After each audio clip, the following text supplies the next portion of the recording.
নমস্কার, সোজা সাপটা সুব্রতয়ে আপনাদের স্বাগত জানাই। আরজি কর মামলায় উচ্চ আদালতে সঞ্জয় রায়ের সাজার পরিমাণ কিন্তু কমে যাওয়ার সম্ভাবনা আছে এবং তার সঙ্গে সঙ্গে সঞ্জয় রায় শিয়ালদা কোর্টে দাঁড়িয়ে যা যা বলেছে তার উপরে ভিত্তি করে যদি সিবিআই তার তদন্তের অভিমুখ পরিবর্তন করে, তাহলে আরজি কর এই ঘটনায় অনেক চাঞ্চল্যকর তথ্যই কিন্তু সামনে আসার সম্ভাবনা আছে। এখন সিবিআই তদন্ত কি করবে কি করবে না সেটা তো সময়ের ব্যাপার, বা সেটা আমরা আগামী দিনে দেখতে পারবো। কিন্তু এখন অবধি যা দেখা গেছে যে সিবিআই শুধুমাত্র কলকাতা পুলিশ যা তদন্ত করেছে সেই তদন্তের ওপরেই সিলমোহর দিয়েছে। এমনকি কলকাতা পুলিশ যে যে তথ্য সিবিআইয়ের হাতে তুলে দিয়েছে সেই তথ্যের উপরে ভিত্তি করেই কিন্তু সিবিআই এই সঞ্জয় রায়ের বিরুদ্ধে চার্জ গঠন করেছে।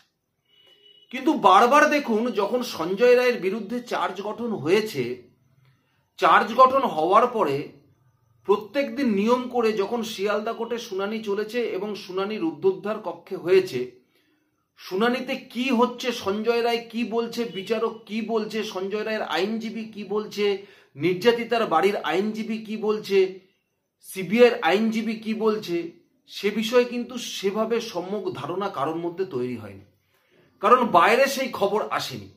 একাধিক মিডিয়া একাধিক ন্যারেটিভ তৈরি করবার চেষ্টা করেছে, যার ফলে পশ্চিমবঙ্গের প্রত্যেকটি মানুষের মধ্যে আলাদা আলাদা পারসেপশন তৈরি হয়েছে যে হয়তো সঞ্জয় রায় এই বলছে বা হয়তো সঞ্জয় রায় কিছু বলছে না। এরকম বিভিন্ন ন্যারেটিভ কিন্তু তৈরি হতে হতে হতে হতে গেছে। কিন্তু খুব অদ্ভুতভাবে দেখুন যে সিবিআই তদন্তভার হাতে নেওয়ার পরে যে যে জিনিস সেই মুহূর্তে দাঁড়িয়ে কলকাতা পুলিশ সিবিআইয়ের হাতে তুলে দিয়েছে, সেই সমস্ত জিনিসের ওপরে সঞ্জয় রায়ের হাতের ছাপ আছে কিনা সেটা নেওয়ারও কিন্তু প্রয়োজনীয়তা মনে করেনি সিবিআই। এবং খুব অদ্ভুতভাবে সিবিআই বারবার কিন্তু কোর্টের কাছে বলেছে যে সঞ্জয় রায় আমাদের কাছে কিছু বলছে না, সঞ্জয় রায় কোনো কোঅপারেট করছে না, সঞ্জয় রায় মুখ খোলেনি। এটা আমরা সংবাদ মাধ্যমেও শুনেছি। কিন্তু আমরা এটাও দেখেছি যে কলকাতা পুলিশের পক্ষ থেকে বলা হয়েছে, যেদিনকে সঞ্জয় রায়কে গ্রেপ্তার করা হলো তার পরের দিনই, যে সঞ্জয় রায় তার দোষ স্বীকার করে নিয়েছে। তাহলে যে সঞ্জয় রায় পুলিশের সামনে দাঁড়িয়ে সে যে দোষ স্বীকার করলো, সেই সঞ্জয় রায় সিবিআই এর সামনে দাঁড়িয়ে দোষ স্বীকার করলো না, এমনকি সিবিআই এর সামনে মুখও খুললো না। রহস্য কিন্তু বিভিন্নভাবে সেক্ষেত্রে দানা বাজছিল। কিন্তু কেন আমি আপনাদের বললাম যে যদি সঞ্জয় রায় যা যা কথা বলেছে সেই কথাগুলোর ভিত্তিতে যদি সিবিআই তার তদন্তের অভিমুখ পরিবর্তন করে, তাহলে কিন্তু অনেক রাঘব বোয়ালি জেলের ঘানি টানতে পারে।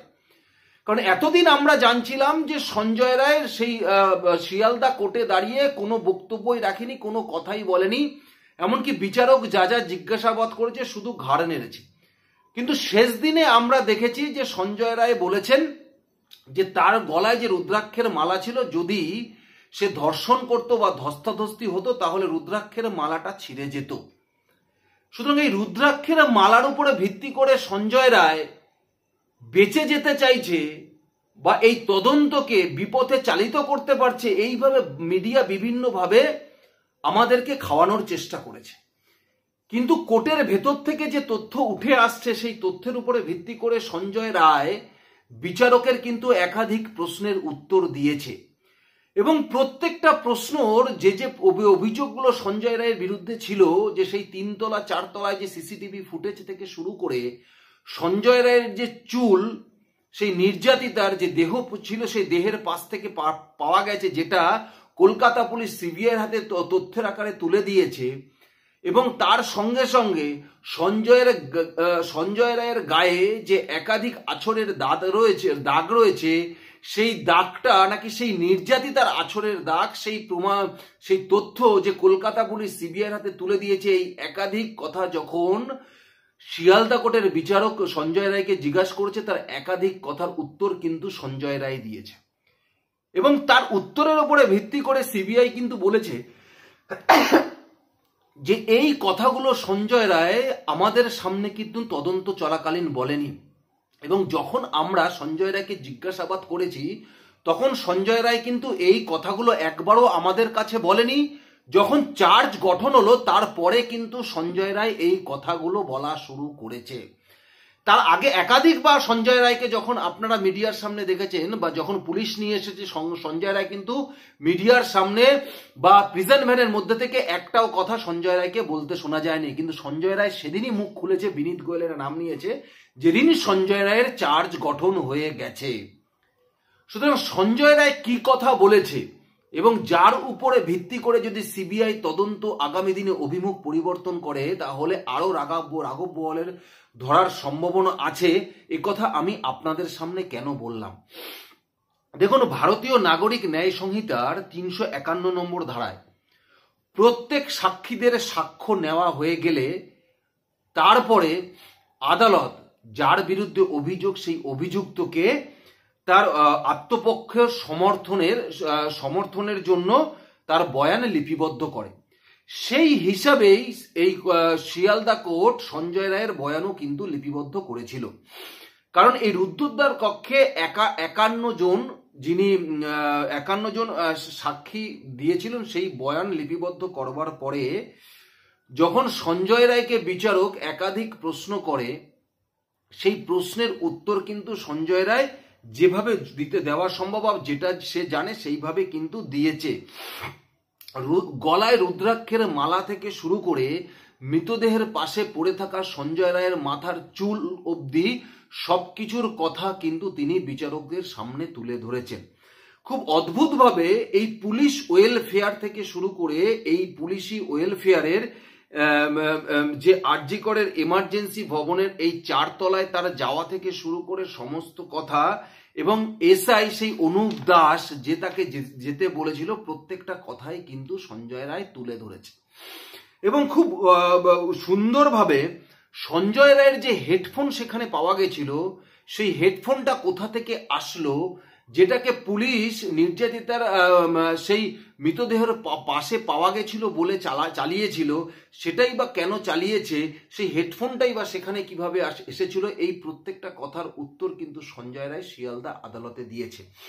বিচারকের 32 এবং 33 নম্বর প্রশ্নের উত্তরে সঞ্জয় রায় বলেছেন যে পুলিশ ওয়েলফেয়ার থেকে এসআই অনুপ দাস তাকে সেই 3 তলায় পাঠিয়েছিল এবং সে একটি নতুন রোগীর সন্ধানে সেখানে গেছিল, এবং তারপরে সে 3 তলা 4 তলায় ঘুরে যখন নতুন রোগীর খোঁজ তিনি পায়নি, তারপরে দাঁড়িয়ে সে চেস্ট মেডিসিনের মেল বিভাগ, যে মেল ডিপার্টমেন্ট আছে যেখানে আর কি পুরুষ রোগীরা ভর্তি থাকে, সেখানে একটা ফাঁকা বেড দেখে সে সেখানে বিশ্রাম নেয়। এবং পরবর্তীকালে সে রাতে সেখানে থেকে ভোরের দিকে হেলমেট নিয়ে সেখান থেকে বেরিয়ে যায়, এবং সেই মেল বিভাগেই, সেই পুরুষ বিভাগেই যে বেডে সে শুয়েছিল, সেই বেডেই সে ব্লুটুথটা ভুল করে সে সেখানে ফেলে রেখে যায়।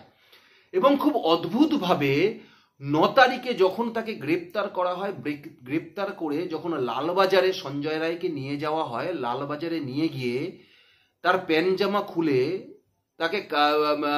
তাকে সেই পুলিশের অফিসাররা বেধড়ক মারে, এবং বেধড়ক মারার সঙ্গে সঙ্গে তার চুলও ছেড়ে এবং রুদ্রাক্ষের মালাটা তার গলা থেকে খুলে নেয়। এবং খুলে নেওয়ার পরে তাকে বলা হয় যে তাকে স্বীকার করে নিতে হবে যে এই ধর্ষণ এবং খুনটা সে করেছে, এবং স্বীকার যদি সে করে নেয় তাহলে পরবর্তীকালে তাকে কিভাবে বাঁচিয়ে দেওয়া হবে সেটা তারা দেখবে, তাকে বাঁচিয়ে নেওয়া হবে। এবং যখন সঞ্জয় রায় এটা না মানে বা স্বীকার না করে, পরের দিন 10 তারিখে তাকে বিনীত গোয়েলের কাছে নিয়ে যাওয়া হয়, এবং বিনীত গোয়েলও তাকে একই রকম কথা বলে যে এই ধর্ষণ এবং খুনটা সে নিজে স্বীকার করে নিক, তারপরে পরবর্তীকালে তাকে কিভাবে ছাড়িয়ে নেওয়া হবে বা ছাড়িয়ে নিয়ে যাওয়া যাবে সেটা সে দেখে নেবে।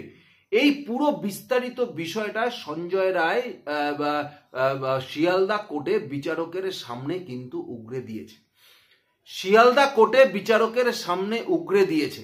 তাহলে যে চুল সঞ্জয় রায়ের মাথা থেকে ছিঁড়ে নেওয়া হয়েছিল পুলিশ কাস্টাডিতে, সেই চুলই কি পরবর্তীকালে নির্যাতিতার শরীরের পাশে ফেলে রাখা হয়েছিল? বা সঞ্জয় রায় যে রুদ্রাক্ষের মালার কথা বলছে, যে সত্যি যে যদি সঞ্জয় রায় জোর জবরদস্তি কাউকে সেই ডাক্তারি পড়ুয়াকে ধর্ষণ করে থাকে, তাহলে রুদ্রাক্ষের মালা সেই টানে ছিল না কেন? সুতরাং এই প্রশ্ন কিন্তু সঞ্জয় রায় সেই মুহূর্তে দাঁড়িয়ে কোর্টে রেখেছে, কোর্টে কিন্তু এই রেখেছে। এবং তার সঙ্গে সঙ্গে যখন সঞ্জয় রায়কে জিজ্ঞাসা করা হয় যে সঞ্জয় রায়ের শরীরে যে আছড়ের যে চিহ্ন দেখা গেছে, যে চিহ্নটাকে পুলিশ তথ্য আকারে সিবিআইয়ের হাতে তুলে দিয়েছে যে এটা ডাক্তারি নির্যাতিতা সেই পড়ুয়ারের নখের চিহ্ন, সেখানে দাঁড়িয়ে সঞ্জয় রায় বলে যে 5ই আগস্ট তিনি সেই এসআই এই অনুপ দত্তের সঙ্গে পশ্চিম মেদিনীপুরের সালুয়ায় গিয়ে সেখানে পাহাড়ে উঠতে গিয়ে সেখানে পড়ে গিয়ে তার সারা শরীরে আছড় লেগে যায় এবং এই আছড়টাকেই এই কলকাতা পুলিশ পরবর্তীকালে এই নির্যাতিতার আছড় হিসাবে চালিয়ে দেওয়ার চেষ্টা করা হয়। এবং খুব সুন্দরভাবে এই কলকাতা পুলিশের যদি সঞ্জয় রায়ের এই যে কথার উপরে বেস করে যখন সিবিআই বলে যে শিয়ালদা কোর্টে দাঁড়িয়ে যে সঞ্জয় রায় এতদিন আমাদের কাছে কোনো কথাই বলেনি, সঞ্জয় রায় চার্জ গঠনের পরে শিয়ালদা কোর্টে দাঁড়িয়ে সঞ্জয় রায় এই কথাগুলো বললো, কিন্তু এতদিন সঞ্জয় রায় আমাদের তদন্তে কোনো মুখ খোলেনি, তদন্তে এইসব সমস্ত কথাগুলো কিন্তু সঞ্জয় রায় বলেনি। এবং কোথাও একটা বিচারক মনে করে যে সঞ্জয় রায়ের এই কথাগুলো এবং যে তথ্য প্রমাণ তার এজলাসে দাঁড় করানো হয়েছে বা তার ডেস্কে দেওয়া হয়েছে বা তার সামনে রাখা হয়েছে, সেখানে দাঁড়িয়ে যে তথ্যগুলো বা নির্যাতিতার যে জিনিসপত্রগুলো পাওয়া গেছে সেখানে সঞ্জয় রায়ের আঙ্গুলের ছাপ রয়েছে কিনা এই প্রশ্ন যখন সিবিআইয়ের তদন্তকারী অফিসারদের করা হয়, আদালতের বিচারক করে, তখন সেই সময় দাঁড়িয়ে বলে তারা সঞ্জয় রায়ের আঙ্গুলের ছাপ নেয়নি, সঞ্জয় রায়ের আঙ্গুলের ছাপ তারা নেয়নি। সুতরাং তারা কি তদন্ত করলো যে পুলিশ তার মানে যা যা তাদের হাতে সাজিয়ে তুলে দিয়েছে, সুতরাং সেই জিনিসটার উপরে ভিত্তি করে তারা সঞ্জয় রায়কে দোষী সাজিয়ে সঞ্জয় রায়ের বিরুদ্ধে চার্জ গঠন করে দিয়েছে। সুতরাং কোথাও একটা বিচারকের মনে হয়েছে যে এই তথ্য সঞ্জয় রায়ের বিরুদ্ধে কোর্টে সাবমিট করা হয়েছে সেই তথ্যের মধ্যে সেই শক্তিটা নেই যেখানে দাঁড়িয়ে সঞ্জয় রায়কে বা আরজি করের ঘটনাটাকে বিরল থেকে বিরলতম বলে সঞ্জয় রায়কে ফাঁসি দেওয়া যায়। সুতরাং কোথাও একটা বিচারক মনে করেছে যে এখানে কোথাও একটা ডাউট রয়েছে, তাই কিন্তু সঞ্জয় রায়কে ফাঁসির অর্ডারটা না দিয়ে সঞ্জয় রায়কে যাবজ্জীবন কারাদণ্ড দিয়েছে। সুতরাং যদি সঞ্জয় রায়ের এই কথার উপরে ভিত্তি করে সিবিআই যদি তদন্তভার আদৌ এগোয় বা এগিয়ে নিয়ে যায় বা যদি সিবিআইয়ের সদিচ্ছা থাকে, তাহলে কিন্তু এই তদন্তের অভিমুখ অন্যদিকে ঘোরার সম্ভব আছে। কারণ প্রথম থেকেই আমরা দেখেছি যে যেভাবে এই পুলিশ দিয়ে ম্যানুপুলেট করা হয়েছে, যেভাবে এই নির্যাতিতার দেহটাকে দ্বিতীয়বার পোস্টমর্টম যাতে না করা হয় তার জন্য তড়িঘড়ি তার মৃতদেহটা নিয়ে গিয়ে পানিহাটি শ্মশানে দাহ করে দেওয়া হয়েছে, এমনকি সেই টাকাটাও তার বাবা মার কাছ থেকে নেওয়া হয়নি, তারাই পকেট থেকে দিয়ে নিয়েছে, তার জন্য তৃণমূলের এমএলএ সেখানে দাঁড়িয়ে থেকেছে। সুতরাং এই যে গলদ, এই যে ব্যবস্থাপনা করা হয়েছে সরকারের পক্ষ থেকে, সুতরাং এই ব্যবস্থাপনাতেই প্রথম থেকেই প্রশ্নচিহ্ন দানা বেঁধেছে। সুতরাং এখন কিন্তু এই সঞ্জয় রায়ের এই শিয়ালদা কোর্টে দাঁড়িয়ে যে কথাগুলো সঞ্জয় রায় বলেছে বিচারকের প্রশ্নের উত্তরে, এই প্রত্যেকটা কথার উপর ভিত্তি করে যদি আগামী দিনে সিবিআই তদন্ত করে, তাহলে সেক্ষেত্রে কিন্তু যেরকম রাঘব বোয়ালও আগামী দিনে সামনে আসবে, তার সঙ্গে সঙ্গে সঞ্জয় রায়ের যে সাজা ঘোষণা আজ হয়েছে সেই সাজার পরিমাণ কিন্তু কমে যাওয়ার সম্ভাবনা আছে। কারণ সঞ্জয় রায়ের বিরুদ্ধে সে পরিমাণ কোনো শক্তিশালী তথ্য প্রমাণ এখনো পর্যন্ত কিন্তু সিবিআই জোগাড় করতে পেরেছে বলে অন্তত মনে হয় না। সুতরাং সঞ্জয় রায়ের সাথে বা সঞ্জয় রায়ের হয়ে যদি সেরকম কোনো দুধে আইনজীবী দাঁড়িয়ে গেছে, তাহলে কিন্তু সঞ্জয় রায়ের যে সাজা সেই সাজার পরিমাণ কমে যাওয়ার সম্ভাবনা অনেকটা রয়েছে বলে অন্তত আমার মনে হয়। আপনাদের কি মনে হয়? আপনারা এতদিন ধরে সংবাদ মাধ্যমের যে কথা সঞ্জয় রায় কিছু বলেনি, সঞ্জয় রায় মুখ খোলেনি, সুতরাং সঞ্জয় রায় এই যে কথাগুলো এজলাসে দাঁড়িয়ে বলেছে শিয়ালদা কোর্টে, এই কথার উপর ভিত্তি করে যদি সিবিআই সত্যি তদন্ত আবার এগিয়ে নিয়ে যায়, তাহলে সঞ্জয় রায়ের কথার উপরে ভিত্তি করে সেই পুলিশ অফিসারকে, যে পুলিশ অফিসার সঞ্জয় রায়কে জেলে রেখে উলঙ্গ করে তাকে মেরে তার চুল ছিঁড়েছিল, তার রুদ্রাক্ষের মালা খুলে নিয়েছিল, তাকে বলেছিল স্বীকার করতে যে এই খুন এবং ধর্ষণ সে করেছে, পরবর্তীকালে তাকে বাঁচিয়ে নেওয়া হবে, তাহলে সেই পুলিশ অফিসারের নাম সঞ্জয় রায়ের মুখ থেকে বার করে সেই পুলিশ অফিসারের সামনে সঞ্জয় রায়কে বসিয়ে মুখোমুখি জিজ্ঞাসাবাদ করবার প্রয়োজন আছে বলে মনে হয়। এবং তার সঙ্গে সঙ্গে সঞ্জয় রায় যে বিনীত গোয়েলের কথা বলেছে যে 9 তারিখ তাকে ধরার পরে 10 তারিখ বিনীত গোয়েলের সামনে দাঁড় করানোর পরেও বিনীত গোয়েল তাকে একই কথা বলেছে। সুতরাং বিনীত গোয়েলের মুখোমুখিও কিন্তু সঞ্জয় রায়কে বসানোর আগামী দিনের সুযোগ আছে বলে মনে হয়, যেহেতু সঞ্জয় রায়কে যাবজ্জীবন দিয়েছে, এখন ফাঁসির অর্ডার কিন্তু দেওয়া হয়নি। সুতরাং যদি সিবিআই ঠিকঠাক তদন্ত এগোয়, যদি তাদের সদিচ্ছা থাকে, তাহলে কিন্তু এই আরজি করের ক্ষেত্রে আরো অনেক রহস্য উন্মোচন হবে বলে আগামী দিনে আমার মনে হয়। আপনাদের কি মনে হয় অবশ্যই আমাকে কমেন্ট বক্সে জানাবেন। ধন্যবাদ, নমস্কার।